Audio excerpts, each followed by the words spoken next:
वाला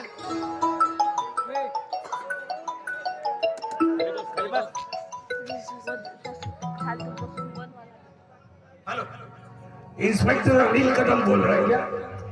इन्स्पेक्टर अनिल कदमच बोलतोय. सरफराज बोल रहा हूँ भाई. वाटलंच होतं आज मला तुझा फोन येईल म्हणून. बोल.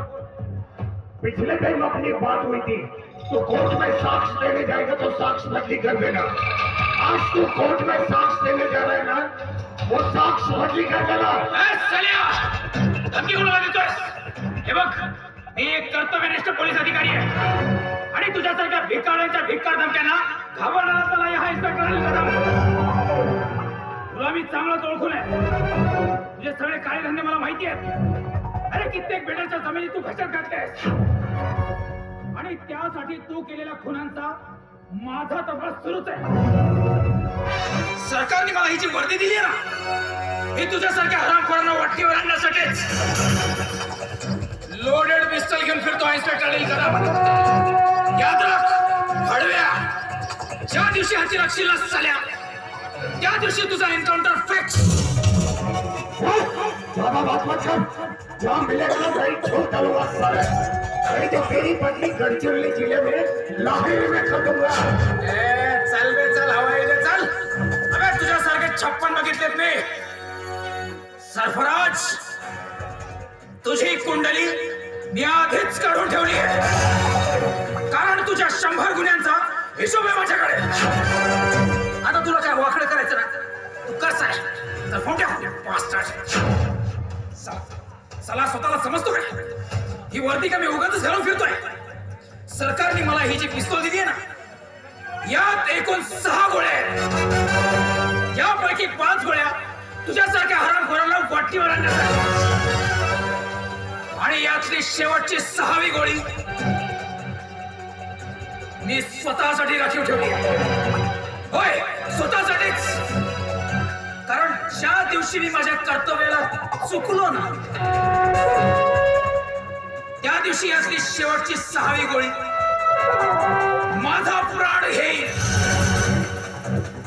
एवढा कर्तव्यनिष्ठ पोलीस अधिकारी म्हणून मी शपथ घेतली आहे. संरक्षणाय परिग्रहणाय. सरफराज, मला धमकी द्यायला निघालायस. आता तुझा बंदोबस्त केल्याशिवाय मी स्वस्त बसणार नाही. आई, ए आई, आले आले. तू कुठे राहिलीस? तुझी जायची तयारी पण झाली. आता नाश्ता. आई आई आई, अगं ते नाश्ता वगैरे सगळं राहू दे, कारण मला पोलीस स्टेशनला लवकर जायचंय. काय माहितीये का, आज माझे वरिष्ठ अधिकारी येणार आहेत इन्स्पेक्शनसाठी. तेव्हा मला माझ्या स्टाफकडनं सगळी तयारी करून घ्यायची बाकी. मला उशीर व्हायला नको. चालेल. मला मान्य आहे तुला खूप सारा काम आहे. फक्त उपाशी जाणारच घराच्या बाहेर. अगं तू माझी किती काळजी करणार आहेस आई? हे बघ, तू माझी काळजी करत जाऊ नकोस, तू तुझी काळजी कर. तो नाश्ता बनवून ठेवलायस ना, तो खाऊन घे आणि वेळेवरती औषध गोळ्या घेत चल. किती धडपड करते. मी माझी काळजी करणारच आहे. या घरात सून आल्यानंतर आहेच कोणतं काम मला? झालं. तुझं सून पुराण सुरू झालं. एकदा एखादी गोष्ट तुझ्या डोक्यात गेली की ती पूर्ण केल्याशिवाय सोडतच नाहीस ना. हे तुझ्याच काळजीपोटी बोलते. आज जर माझी सून घरात असती तर तुला वेळेवर नाश्ता रस्ता का मिळाला? आज माझी आई घरात असताना सुद्धा मला सगळ्या गोष्टी नीट नेटकी आणि योग्य वेळेवरती मिळते. आता मला उशीर होतोय, मी निघते. काही ऐकणारच नाहीये.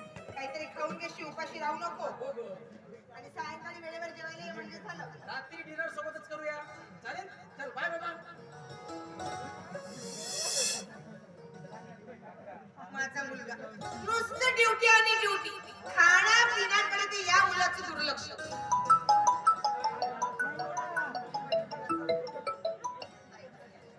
हॅलो हॅलो, बोलताय? हो चांगली तब्येत आहे माझी. आता चांगली कंटाळीत आहे. हो ग, एकटी नाही तर काय. मंजू सकाळीच कॉलेजला निघून गेली आणि लता ड्युटीवर गेला. हो ग, ही पोरगी घरात नसली की दिवसभर कामं पुरतात. मग तब्येत खराब होते, हातपाय दुखतात माझे. हो, काय म्हणालीस? अनिलचं लग्न? अगं तुला काय सांगू ताई, माझा मुलगा सब इन्स्पेक्टर झाल्यापासून शेकडो मुलींचे निरोप येतात त्याला लग्नासाठी. आणि ते सेठ घनश्यामदास, ते तर त्यांच्या मुलीसाठी हात धुवून मागे लागल्यात. तशी त्यांची मुलगी बघायला चांगलीच आहे म्हणा. नाही गो, अनिलच ऐकत नाही. म्हणतो मंजूचं लग्न झाल्याशिवाय या विषयावर बोलायचंच नाही म्हणतो. आता मुलगाच नाही म्हणतो म्हणल्यावर काय करायचं? एकदम मूल करणे पण मिळत नाही. बरोबर बोलते. हॅलो, अगं ऐकून तर घे. नेहमी सारखं कोणीतरी दार वाजवतं. सायंकाळी करते का? बरं कर, मग निवांत बोलू आपण. आले आले.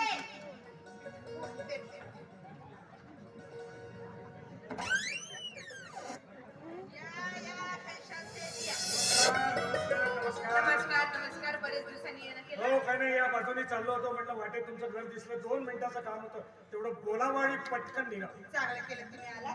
बसा, मी लगेच चहा नाश्ता घेऊन. नाही ऐका, चहा नाश्ता वगैरे काही नको, मला फक्त 2 मिनिटाचं काम आहे तुमच्याशी, तेवढं बोलतो आणि लगेच निघतो. बसा तरी. नाही, पोलीस स्टेशनला लोक माझी वाट पाहतात ना, ठाणेदार साहेब बसल्यात तिथे, त्याच्यामुळे मला लवकर जायला नाही. बोला. आता कसं आहे, तुमचा मुलगा अनिल हा MPSCच्या परीक्षेमध्ये महाराष्ट्रातला 3रा आला होता. त्यावेळेला तालुक्याच्या ठिकाणी मी माझ्या शिक्षण संस्थेतर्फे मी त्याचा सत्कार केला. आठवतं ना मला? शिवाय माझाही सत्कार केलाच होता साडीत चुडी देऊन. नाही म्हणजे त्या सत्कारामागे माझा काही स्वार्थ नव्हता बरं. आपल्या तालुक्याचं नाव त्यांनी महाराष्ट्रामध्ये डंक पिटला म्हणून आणि म्हणूनच मी त्याचा सत्कार केला होता. त्यावेळेला अनिलला मी पहिल्यांदा भेटलो होतो.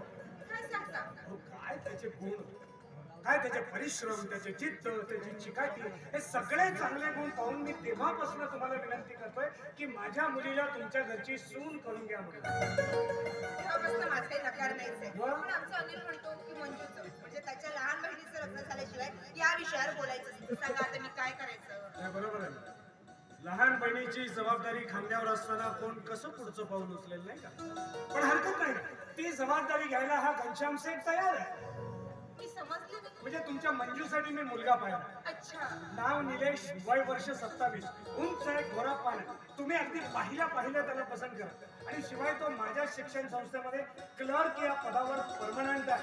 त्याच्यामुळे काळजी करण्याचं काहीच कारण नाही. हे खरंच काळजी करण्यासारखं कारणच नाही. मग शोधूनही असं स्थळ मिळणार आहे. हा, पण असं अचानक म्हणजे मंजूच्या लग्नाचा विचारच केला नव्हता. अच्छा, म्हणजे पैशाचा प्रश्न येतो. तर हरकत नाही ना, लग्नासाठी जोही काही खर्च येईल तो खर्च म्हणजे अगदी पेन टू पियानो जोही खर्च येईल तो खर्च करायला हा घनश्याम साहेब तयार आहे. तू पुढे नको येऊ ना. फक्त माझी एक अट आहे.